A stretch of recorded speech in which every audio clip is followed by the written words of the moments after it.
Hello guys, magandang gabi. It's me again, Kamuti Ka TV.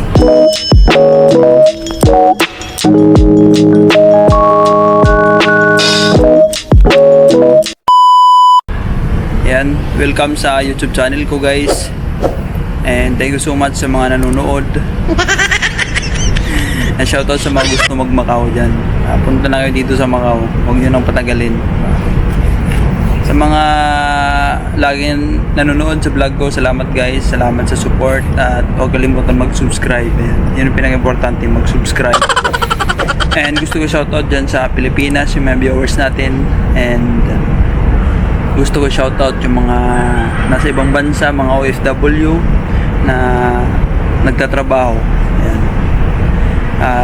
Sipag lang guys, kaya yan, diba? At magdasal. And gusto ko rin shoutout yung mga mandirigma natin dito sa Macau. Ayan, yung mga mandirigma natin guys, the best yan. Lalo na yung mga masisipag dyan, yung mga malalakas yung loob at makakapal mukha. Ayan, gusto ko shoutout yung mga hindi nahihiya magpasa ng resume dyan sa mga agency. Ayan, tama yan guys, lakasan nyo ng loob nyo. And totoo naman, sa totoo lang guys, dito sa mga marami nagko-comment sa vlog ko na nakahanap silang trabaho, mga subscriber natin na nakahanap na sabi nila sipag lang talaga at tiyaga. Yun naman talaga guys, sipag, tiyaga, dasal at lakas ng loob. Yun yung mga tips para makahanap trabaho dito sa Macau. Kasi kung wala ka nun guys, for sure exit ka ng Thailand or saan bansa ka pwede ka mag-exit, diba? Ganun. Pero guys, sabihin natin di maiwasan yan, mag-exit ka, di ka makahanap ng trabaho sa unang punta mo dito sa Macau. Pagbalik mo for sure makakahanap ka. Imposible naman sa 5 balik mo dito, diba? Yung kaibigan ko nga 9 times siya bumalik, diba? Pang 9 times niya pagbalik niya dito nakahanap siya ng trabaho. Hindi siya sumuko guys. Yan ang gusto ko sa mga ganun naghahanap ng trabaho na malalakas yung loob, diba? Hindi sumusuko. Yan, tingnan mo ngayon siya, pabanjing-banjing na lang, diba? Hindi siya nawalan ng pag-asa. Yan, alam nyo kabisado niya ng Thailand kasi doon siya nag-i-exit. Alam nyo guys, kung mag-i-exit man kayo hindi kayo nakahanap dito sa Macau, example, di kayo nakahanap, exit kayo, wag kayo mag-i-exit ng Pilipinas. Yan yung advice ko. Kasi once na nag-exit ka doon, for sure, upload ka na nila. Makikita kasi yung record mo doon sa system na napunta ka ng Macau tourist. Tapos ang tagal mo bumalik. Makikita yun doon nung tagal mong umuwi. Kung pagbalik mo, bumalik ka ng Pinas nung ka nag-exit, hindi ka nakahanap trabaho. Pagbalik mo ng Macau, ay naku po, back to zero ka na naman. Mangangamba ka na naman dyan sa immigration sa Pilipinas. Ang dahil mo na namang iisipin, stress ka na guys. Wala, yung flight mo matagal pa pero stress ka na, kakaisip ko anong itatanong, makakalusot ba ako. Kaya nire-recommend ko mag-exit kayo ng Thailand kasi nga wala ka ng stress pagbalik mo ng Macau. Duro-diretso na, wala na yun sila pakialam dyan sa Thailand. Bahala kung anong gawin mo sa Macau. Ganun. Unlike sa Pilipinas, talagang bubusisihin ka eh. And ayan, gusto ko lang i-share itong share na to guys is para sa mga naghanap ng dito sa Macau. Alam nyo guys, gusto ko lang remind sa inyo kasi ang dami pa rin yung na i-scam sa mga ganyan-ganyan, mga simple. Napapansin ko rin guys, hindi nyo tinatapos yung mga vlog ko, hindi nyo tinatapos, kaya hindi nyo na hindi nyo na lalaman yung mga totoo talaga na nangyayari talaga dito sa mga sisilip lang kayo pero hindi nyo tinatapos, tsaka hindi nyo niintindi yung mga sinasabi ko. And yung mga sinasabi ko guys is totoong nangyayari. Sinishare ko lang para aware kayo, hindi kayo ma-scam o maisahan ng mga yun, para sa inyo to guys, yung mga binablog ko, hindi para sa sarili ko, para sa mga bago yan dito sa Macau na gusto ko lang tulungan para may guide kayo dito sa Macau, hindi kayo anga-anga.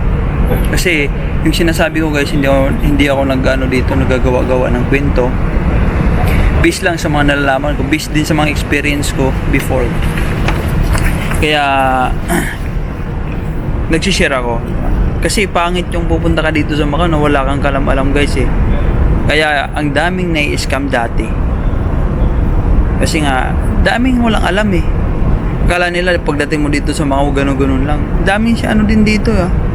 Ang daming mga scammer, mga kapwa din natin. Yung mga alam nilang aanga-anga dito sa Macau. Matik na. Kaya guys, share nyo tong mga video ko. Kasi para sa mga bago yan, pupunta ng Macau. Para sa mga gusto mag-Macau, gusto maghanap ng trabaho. Yun yung ano ko dito sa video, sa mga video ko dito sa Macau. Goal ko, makatulong sa mga naghanap ng trabaho. Di man ako makatulong makahanap sila ng trabaho, at least natulungan ko sila sa pag-guide kung saan yung mga agency, ano bang mga diskarte. Yun na lang siguro may tutulong ko guys. Sana pagdating ng panahon is maging agent ako, di ba? Alam nyo guys, pag naging agent ako, ay nako, ang dami ko siguro matutulungan ng mga bago dito sa Macau. Alam nyo guys, pag nag-agent ako siguro, tulong ko na lang yun. Hindi ako, kasi karamihan dito ng mga agent, ang laki ng patong. Minsan mas malaki pa yung placement fee kasi doon sa patong niya eh, di ba? Wala, hindi ako gusto ko lang tumulong, di ba? Gusto ko lang tumulong na makahanap agad ng trabaho. Kasi grabe yung sacrifice. Talagang kailangan mo mag-sacrifice pag pumunta ng Macau. Sacrifice, stress, nandyan na yan. Pag-iisip mo, minsan di ka makatulog, lalo na pag paubos na yung visa mo. Di ka makatulog kung ano bang makakahanap ba ako. Talagang guys, huwag kayo susuko. Nakasan yung loob nyo. Sabi ko nga lagi, hanggat may visa, may pag-asa. Yun yung isipin nyo. Yung mga kasama ko before sa Thailand, yung iba, bukas na i-exit na eh. Diba? Bukas, patapos na yung visa nila, nag-ano pa eh, may na-interview pa sila, di ba? Napakaswerte. Kaya kasi hindi sila nawalan ng pag-asa eh. Yan guys, lagi ko sinasabi na yung mga yan na yan, mga nag-aalok sa inyo ng trabaho, kahit sabihin mo kakilala pa yun ng kakilala mo, basta may money involved, wag na wag kayo kakagat. Kasi ano yan eh, pag may ganyan agad, scam yan. Yung mga, kasi ayan yung kaibigan natin, yung isa natin subscriber na naghanap din ng trabaho, ito nakakita sa akin dyan sa ano eh, nakita ko dyan sa, naglalakad ako nung gabi, nakita niya ako eh, sasakay siya ng bus. Ayan, thank you sir sa pag-subscribe and sa panonood ng mga vlog ko. Ayan, God bless, kaya mo yan, kamawalan ng pag-asa. Ayan, isa sa mga nabudol dyan sa mga tryout na yan. Ayan guys, wag kayo magta-tryout dyan. Kasi yung tryout na yan dyan guys, sa agency na yan, pag may mag-alok sa'yo na gusto mo mag-tryout, magbigay ka lang ng 1-2 o kahit anong magkanong amount dyan, para sasabihin sa'yo, magbigay ka lang ng 100 para sa line up, para sa tryout.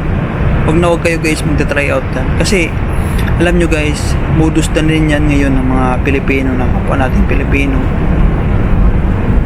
na papatryotin ka, tapos ilang araw yun, tapos alam nyo yung pagod mo, sinayang lang nila. Imbis na gahanap pa ng trabaho, papatryotin ka, tapos kakaltasan pa yung, sabihin natin, nanghihingi sila ng tawag doon yung kanina, yung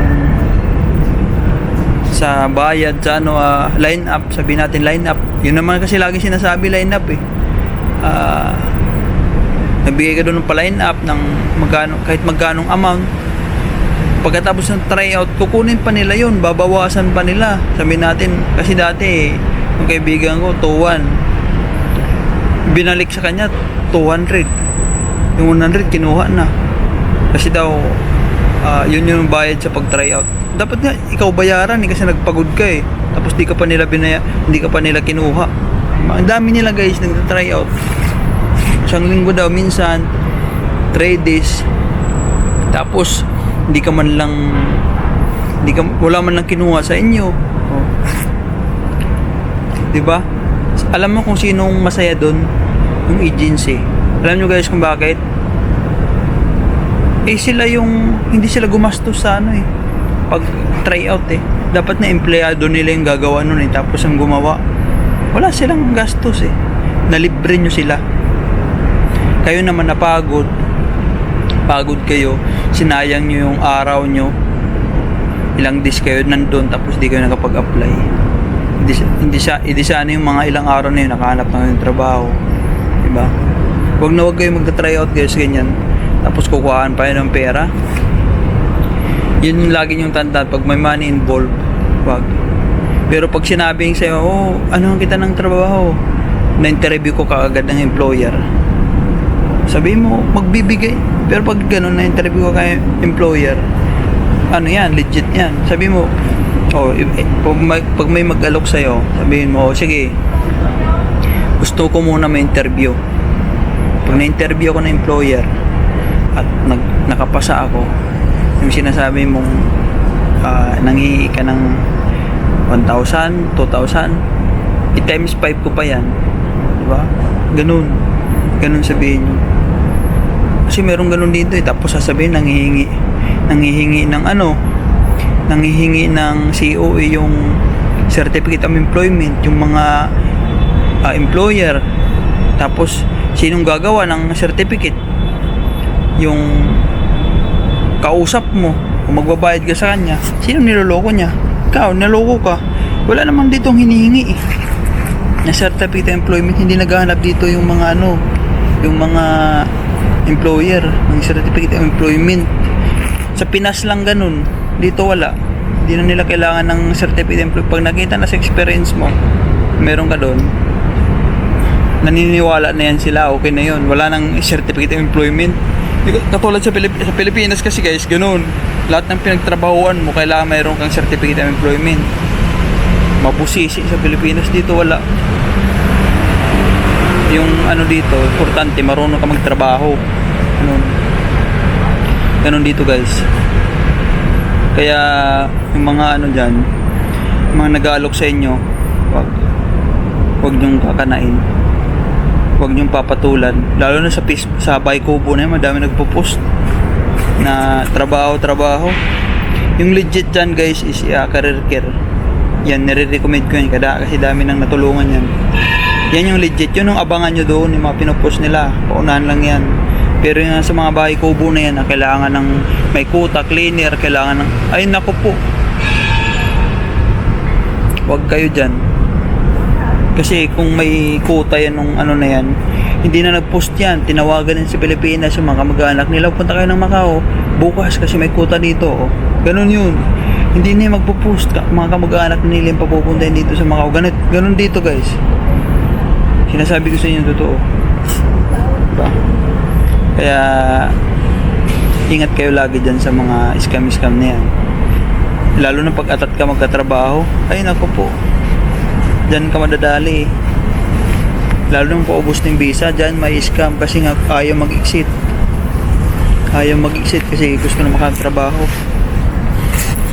Pag may money involved guys, kahit magkano pa yung 50, negative yan. Wag lalo na pa-line up na yan na for interview, ay nako, wag kayong kakagat dyan. Swerte kayo kung may balik pa yung pera nyo, pero kung hindi na, siguro minsan kasi ganun yung tao kung hindi mo may experience, di ka magtatanda. Sa atin nga to see is to believe di ba? Ganun sa atin. Kaya guys, yun lang yung mga reminders ko na ingat talaga tayo sa mga ganun. Naghanap dito ng trabaho sa Macau, kaya. Huwag mawalan ng pag-asa talaga. Kailangan lakasan mo yung loob mo, dasal. Yun mga natin, yun lagi baon natin, lakas ng loob, tiyaga at dasal at yung tiwala sa sarili. Ganun. Kasi kung wala ka niyan, wala. Uwi ka ng Pinas kasi hindi ka nakahanap trabaho, sumuko ka agad. Sinong talo dun? Ikaw. Sinayang mo lang yung effort mo. Sinayang mo lang yung oras mo na hindi ka man lang nakahanap. Alam nyo guys, wag kang uuwi sa Pinas hanggat hindi ka nakahanap ng trabaho. Kasi once na umuwi ka sa Pinas na wala kang trabaho, hindi ka nakahanap, isa ka sa mga talunan. Isa ka sa mga nagsayang lang ng panahon. Sinayang mong 1 buwan, 2 buwan. Di ba? Pero kung uuwi ka na may trabaho,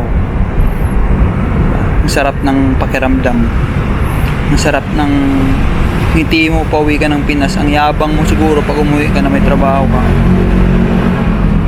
Kaya wag mag-exit ka kung hindi ka nakahanap, balik ka. Basta sa Pinas, pag uwi mo, dapat may trabaho ka na. Yun lang laging sinasabi ko para... Kasi totoo naman, tama yun. Yun know, guys, yun lang. And I love you all guys. Ingat po tayo lagi, magdasal, and love you all.